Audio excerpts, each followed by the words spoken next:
When's the last time you got something that was fast, reliable, and affordable? Like, almost never, right?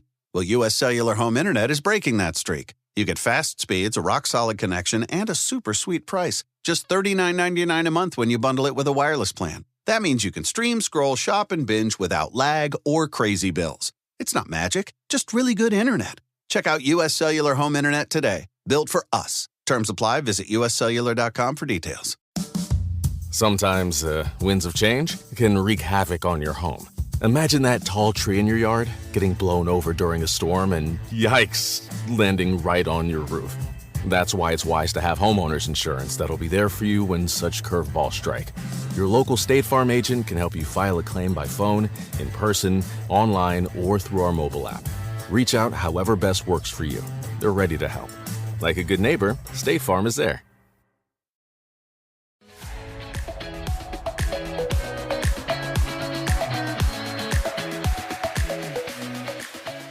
Hello and welcome to the Fangirls Podcast, a place for fun, fandoms, friendship, and most importantly, fangirling. I'm Julie, and today we're going on a little Italian getaway to season 2 of The White Lotus, and we're bringing one of our favorite tour guides with us, Mr. Greg Varley. Welcome back, friend. Yes. Hello. Welcome back, friend. This is so exciting. I'm so excited to have you back and to talk about this show. As I was telling you earlier, you were the only one that I know who was watching the show. And I know my friend group is small. That makes me want you to re-examine who you hang out with, because this show is everything I want it to be and more. And this episode is my season 2. I'm the Jennifer Coolidge. I'm coming back. It's everything we wanted. Now I'm back and it's going to end great for me. I just know it. That being said, friend, it has been such a long time since we've had you back on this show. Some things have happened. Yes. You are no longer in your youth. You threw a hell of a party I did. to celebrate moving on into adulthood. Is Yeah, that a better way readers, to put it?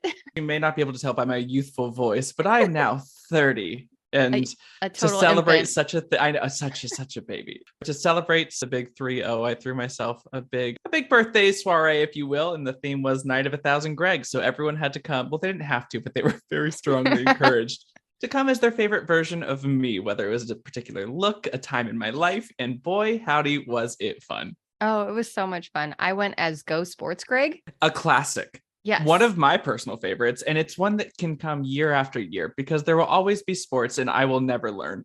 Exactly. And that's what I love about it. You are the one who plans the sporting event. Uh-huh. You will deck yourself out in the most beautiful jersey with rhinestones and Gregness and say, go sports, regardless of the event, just to bring a group of your friends together. Some people go for the sports. I go for the nachos in a bucket. I was so happy just to participate. And there were so many good looks at this party. There was Buddy the Elf Greg. There was Workout Greg. There was Lumberjack Greg. That was a popular one. Oh, I was so taken aback between the Lumberjack Gregs and the tan sweat. Mom and dads and lumberjacks were running amok at that party. And boy, howdy, was it great. And let me tell you, if I were to have ever committed a felony, that would have been the night to do it, because I would have had so many people who I could have had an alibi for. No, it wasn't me. It was ziplining Greg. What are you talking about?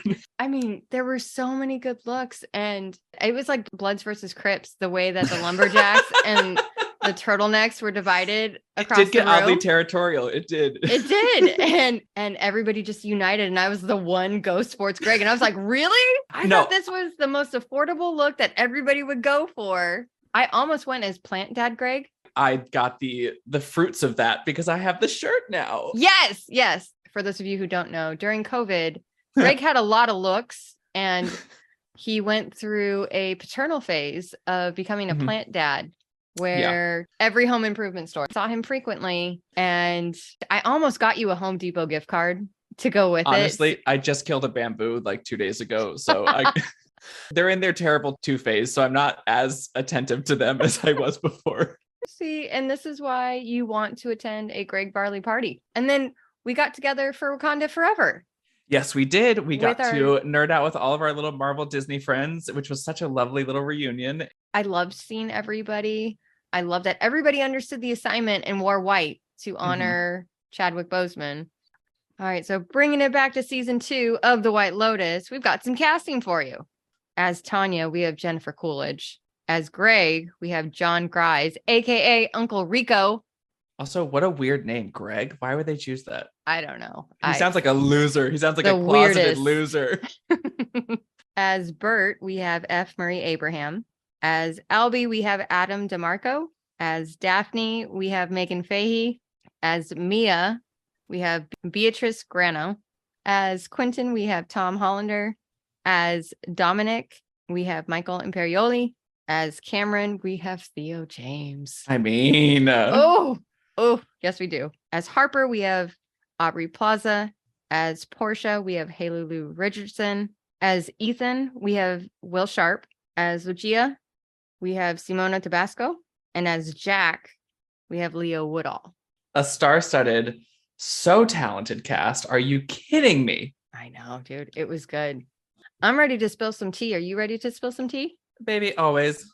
This is the part of the show where we spill the tea. This means spoilers. So if you have not watched season 2 of The White Lotus, I don't know what you're doing with your life, but you should go watch it because you're going to be really mad at us for spoiling it. Long story short, go watch season 2. It is a masterclass in modern television.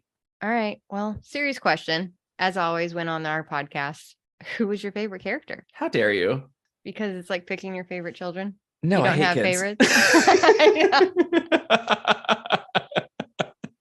I mean, that's truly an unfair question. And I think the great thing about Mike White's writing is you root for different people in different ways throughout the series. In the first 2 episodes, because I just rewatched the first 2 before we filmed this, just to see if like there were little Easter eggs hidden from the end of what I could like circle back on. You really don't like Daphne and you really don't like Cameron. I know. They're dude. introduced as the people that you know you're going to hate. And by the end of it, you're like, oh, they have it figured out. Ultimately, oh God, it has to be Megan Fahey's character. It has to be Daphne. I think Daphne truly has life figured out.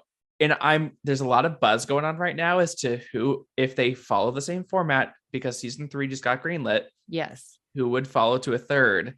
And I think Daphne is a really strong contender of who could, because there were a lot of little hints sprinkled around the Maldives, scuba diving. Yes. Do you know what I'm talking about? Yes, yes. I love her and I've continuously loved her. And I think not only the character was fantastic, but her performance of this character changed the way that I view how acting can be executed. I think it's such a masterclass. I loved all the women. I'm just going to say I loved all the women. Okay. I'm going to throw a special little shout out to Laura Dern. She's the voice of the wife. Dominic, the like Hollywood director dude, whenever he's on the phone, the 2 times it happens, that is No. Laura Dern. That did not even cross my mind. I'm honestly thrilled we didn't see her in person because that still leaves her casting open to a fully developed character later on. Who's your favorite character? I'm going to go with Portia. Are you kidding? Okay, hear me out. She had a lapse in judgment and I loved her anxiety attacks over how much she hated her life. It was very, very millennial. What am I doing with my life? The amount of memes that made fun of her Exactly. on Twitter, I was living for it. Like things that I just did not pick up on. Did you love the character or did you love the way that the internet embraced the character? Both. Who was But- your least favorite character? There's only one right answer. No pressure. Oh. It's the piano player. You're right. Also a close second. I was actually going to go with the hookers. We are so different. I could not, first of all, sex worker. Second of all, Oh, sorry. I love them so much because you know what? In my eyes, they did nothing wrong. Okay. See, I don't think they did anything wrong. It was just hard to watch Lucia not be bothered with the fact that she hooked up with Albie and his dad and just like called it a Tuesday. And I'm like, well, this is the mindset. Just not being bothered and making a living and hustling the crowd and just being very nonchalant. Like, oh, how do you know each other? And she's just going with the flow. And I would die if I was in that car having to hear this conversation firsthand. I just like sink in the back without calling out the awkwardness of the situation. I was like, you know what she does for a living. Stop being dumb. You know, as someone who may or may not have been in a similar situation in their life at some point, I don't know. I just maybe felt connected with the characters and thought that it was fantastic. And I just really loved their empowerment of what they do and their ability to create human connection and heal through different methods.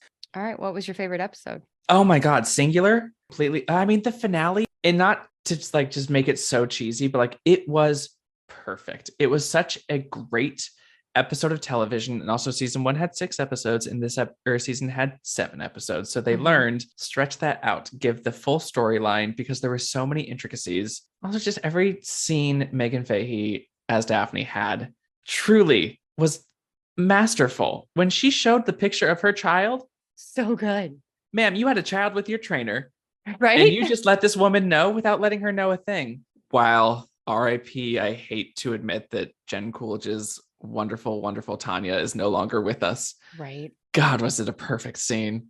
It was. And it was just the most beautiful example of natural selection. Like, I was like, you can't. Not natural selection. Yes. You can't figure out how to safely get off a boat Or a take yacht, the 4-inch platforms off, girl. right? No, this is But how I want to go. I love that she didn't die at the hands of somebody else. That it was fully her own doing, which is very Tanya. And Mike spoke to that in the end credits, like being like, this is how she would go. I didn't want anyone else to take her life from her. It was ultimately truly just herself, which, I mean, yeah, that's how Tanya would do it. And somewhere Belinda is just laughing her head off. Oh, yeah. Yeah. And I just want to see her go up to St. Peter's Gate and him say, cause of death. And she was like, well, you see, there was this boat and I didn't know how to get off of it safely. So I just did my best. And here we are. Oh, wow. These gays are trying to kill me. This is why this episode was also my favorite. Absolutely. I was torn between the first, which hooked me. It's a great one. It is. But the season finale ultimately won in my mind. Okay. Serious question. Which character did you love to hate the most?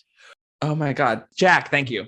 Yes. And let me tell you, the moment I learned he's actually Australian, these people can just throw these dialects around left and right and make me fully believe that they've not only grown up there, but gone to educational places to learn, had families, and had major life experiences in those locations. Is truly crazy to me.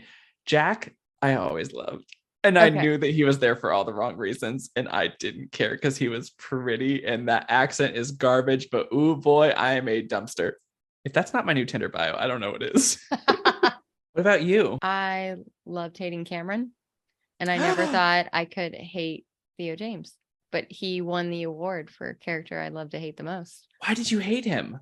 Okay, so his character was such a tool to go after your friend's wife, just as a power move, and your college roommate's wife, right? Or whatever. Even you shouldn't do it. That's a real bond there. You don't break that bond. You don't. He was just so nonchalant and like, oh, my wife's gonna go out and spend my money, so I'm gonna get some hookers, and I'm like, no, don't make this decision. But he's so used to doing it. And he's normalized it or normalized that mindset with his wife. But they have this relationship, like that you said, that they figured it out. They know what works for him. I just fell for him so hard in, was it The Time Traveler's Wife? You need to watch that on HBO Max. That's a film, no? It was a film with Rachel McAdams. Yes, but it's a series now. It's a series. And then they didn't renew season 2. These people over at Warner, what are they doing? It's witchcraft. It was just so mean and you fall in love with Theo James in the show, in The Time Traveler's Wife, only for him to be a total tool in this show. And I'm like, no. Okay, see, this is interesting because I don't know him from many places. I'll be very honest. Okay. And the way that I had no prior conception as to who he could possibly be, because I had no ties to his past, really kind of let me just take him in for who he was presenting in this character, which I will say, I think a lot of people could find annoying or terrible or disgusting. I respect the fact that not once did he ever try to pretend to be somebody else. Agreed. And this is a man who goes after what he wants. And I'm not agreeing with any of these things. Let me just make that very clear. Whether it's going after Aubrey Plaza's character, whether it's going after Ethan's newfound money to try and get him to invest, he goes after the things that he wants. This man has no self-control. And that's why I like having these conversations, because while you love to hate him, I was just like, I can't hate you because you've never once pretended to be anything other than what you are. And maybe that's just where I am as a person and how damaged I am. But hey, you know what? I mean, he's a very versatile actor. I want to see him in other things. I just fell for him so hard in the time traveler's wife. So And you were coping with the loss of your perception of this I actor. really was. Yeah. I really was.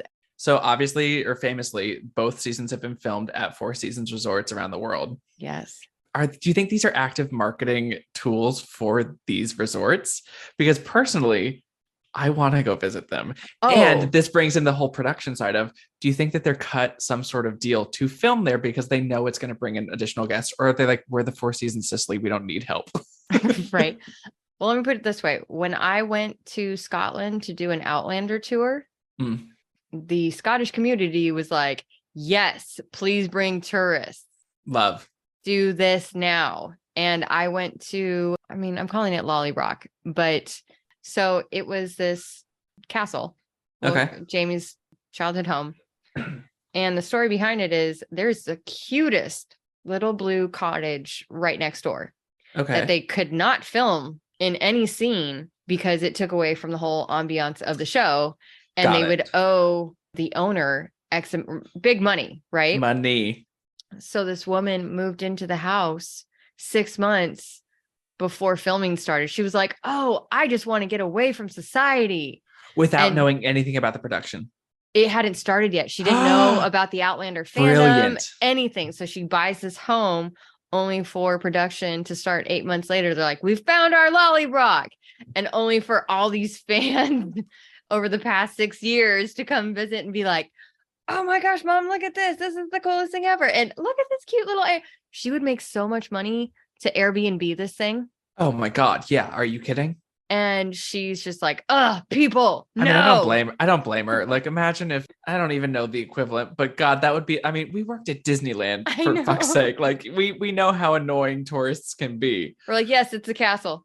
Yeah, it's a castle. It's great. Isn't it? Do you want your photo or not? Move on. No, we were much more magical than that. We were like, oh, it's your birthday. Happy birthday. Good job. Long story short, I really would love to visit these. I'd love to visit anywhere. Let's be honest. Yes. I just travel. But if I were going to Sicily, I would make a pit stop to see this resort because A, beautiful. B, I'd want to reenact some moments there. I'd want to, if there was a piano, you best believe I'd wear some sort of feathery dress and just sit down there and be Mia. Where do you want White Lotus season 3 to take place next? I feel like the groundwork has been laid, has it not? Okay. Did you watch any of the behind the scenes of every episode? Of course I did. Okay. I watched until it was recommending shows I never have even heard of. I watched until the very end moment. So the Maldives sounds like a pretty plausible location, and God forbid they go scuba diving. It's next thing you know, he's unplugging the air and poof, she's dead. I've heard rumors about Asia. So that's what Mike said, and exploring the whole idea of like the life cycle and like reincarnations and like East ideology when it comes to religion, which I think is fascinating. Which do we think that Tanya could get reborn as someone? Oh, that'd be cool. That'd be really cool. Or like, if we're talking reincarnation. I know, dude, but I want to see if Greg goes back to another White feel like Lotus. We haven't seen the end of him, and I hope we haven't. Actually, I take everything back. I don't like Greg, and this is not just a therapy session. I don't like Greg. Self-loathing gay. Gay on gay crime. I don't. I really don't. Girl, what are you doing? Snap out of it. It was just, it's murder. Let's call it what it is. Like, it's straight up, it's an assassination murder plot. And while I think that the fun Italian gays got everything they got coming to them when she gunned them down Call of Duty style on that yacht. She did. Yeah. And work. That whole scene, the way it was shot brilliantly. We just saw the gunshots and then it pans to the dead and then just the blood out the mouth. Beautiful direction. I don't like Greg. And the fact that we never got any sort of full circle with his storyline makes me think that there is more. I don't want him to be the one that we see. Oh, right. But I need to see it. But I think you were also onto something with Laura Dern's character going on a getaway. Oh, I didn't even think about that. Yeah. And that's what I want to find out. I want to find out if that voice casting was like a conscious decision or if it was like, oh shit, we need to find somebody. I'm friends with Laura. She can record it real quick. Right. Are you free next Thursday? Right. Not even, just send me the voice memo. Like we'll edit it in post. You'll be fine. Ooh, but wait. Okay. Also, I fully skirted the question. Where do I want to see it? Yes. I want somewhere cold. I want like a House of Gucci skiing chalet somewhere. I want somewhere with layers and fireplaces and blizzards where they're stuck in a room together. Ooh, so like Norway or Switzerland or I could even see like an Iceland, like a Reykjavik kind of moment. Oh. I want somewhere Arctic, but I want to see something slightly different. Also, I think Thailand on a very separate note would be beautiful. See, and that was where I was thinking that they would take it. I was like, okay, they're aiming for Asia, somewhere in Asia. They were talking about reincarnation. I was thinking Thailand, maybe Phuket, maybe somewhere in India. Singapore. Yeah, Singapore. There's so much room. Oh, I could I could absolutely see a Singapore season. And I also like, as far as predictions go, where are you thinking they might take it? Girl, the fact that I don't know at all is the exact reason why I'm going to tune in the moment that it comes on my TV. Because I truly have no idea. And that is fantastic to me. What are you going to watch now that our White Lotus is over? I've been doing a lot of like comfort rewatches lately, I'll be honest. So something I'm really diving back into and just doing a deep rewatch is Veep, keeping it on the HBO Max platform. And as someone who grew up in DC and just constantly around the political world, it is such a treat. It is such a treat. Yes. It's absurd in every single way that you want it to be, and sadly has come to fruition as reality. But in the day, you have to remind yourself, like, when this aired, this was absurd. Like, this would never be reality. And now we're like, God, what I'd give to have Selena Meyer as president. But what are you watching? Well, I've got a lot of things on my roster, but I just finished Wednesday. What are you watching for pleasure rather than necessity? I am on because you guys cover a lot of content on this podcast, and I applaud you. It's truly amazing. But what are you like watching because you truly like want to, not because you have to? I mean, I can't wait for season 3 of Emily in Paris. Seriously? Oh yeah, yeah. Okay, I'll be honest. Never seen a single episode. You were gonna have a new French boyfriend. It seems like garbage, but something I might enjoy. You know what? I was thinking it's like Sex in the City. Well, I initially thought Emily in Paris was too young of a show for me, and I was so late to the party, and I binged it. I binged it super hard and was so sad that I had to wait for season 2. And I was like, oh, why did I do this to myself? This is such a good show. And I had 2 months before the pandemic hit, I was in Paris. And I vividly remember thinking, where was there ever a slow street in Paris? And I was like, I need to go back and find these beautiful parts of Paris that I didn't get to explore. I just look at all these beautiful things that I didn't get to see, or maybe I overlooked, whatever, but I'm seeing it through Emily's eyes. Thank you so much for fangirling with me over this show. We need to do this more often. I mean, I was fangirling every Sunday on my couch alone. So the fact that I get to do this over Zoom with somebody, it's just truly a joy. So anytime, it's always such a joy getting to join and chat with you guys. And now it is time for the Spotlight of the Week. Looking to donate some of your old books to a good home? Look no further than your local Little Free Library. Little Free Library is a nonprofit organization based out of St. Paul, Minnesota. Their mission is to be a catalyst for building community, inspiring readers, and expanding book access for all through a global network of volunteer-led Little Free Libraries.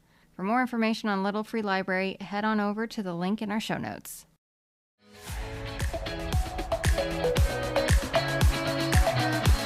We here at the Fangirls Podcast are not affiliated with the following: Time Warner, Warner Brothers, HBO, HBO Max, the cast of White Lotus, anything to do with anything about the White Lotus, any Four Seasons hotels. We are not affiliated with.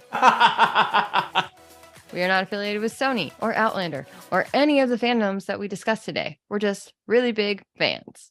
But if they want us to be, we are open to discussions. So we are. When's the last time you got something that was fast, reliable, and affordable? Like almost never, right? Well, U.S. Cellular Home Internet is breaking that streak. You get fast speeds, a rock-solid connection, and a super sweet price. Just $39.99 a month when you bundle it with a wireless plan. That means you can stream, scroll, shop, and binge without lag or crazy bills. It's not magic, just really good internet. Check out U.S. Cellular Home Internet today. Built for us. Terms apply. Visit uscellular.com for details. Doug. Limu and I always tell you to customize your car insurance and save hundreds with Liberty Mutual. But now, we want you to feel it. Cue the emu music, Limu. Save yourself money today. Increase your wealth. Customize and save, we say. That may have been too much feeling. Only pay for what you need at libertymutual.com. Liberty, liberty, liberty, liberty. Savings vary. Underwritten by Liberty Mutual Insurance Company and affiliates. Excludes Massachusetts.